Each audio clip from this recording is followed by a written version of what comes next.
Calon Wakil Presiden nomor urut 3 Mahfud MD memberikan keterangannya terkait data rahasia Kementerian Pertahanan yang menjadi polemik seusai debat Capres pada Minggu 7 Januari 2024. Mahfud yang merupakan seorang mantan Menteri Pertahanan pun menilai selama debat Capres kemarin tidak ada satupun pertanyaan yang harus dijawab dengan mengungkap rahasia negara. Dikutip dari Kompas.com, hal itu diungkapkan oleh Mahfud MD di Istana Kepresidenan Jakarta pada Selasa 9 Januari 2024.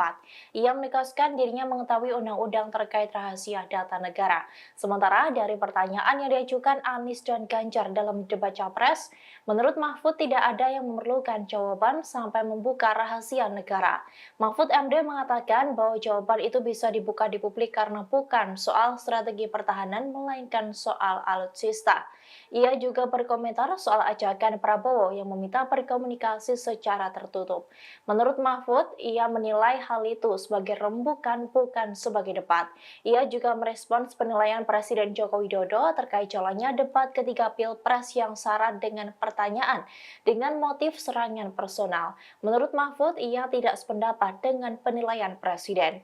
Diketahui Mahfud MD merupakan Menhan RI di era pemerintahan Presiden Den Abdurrahman Wahid. Mahfud menjadi Menhan pada 2000 hingga 2001, menggantikan Menhan sebelumnya yakni Marsilam Simanjuntak. Download Tribun X sekarang, menghadirkan lokal menjadi Indonesia.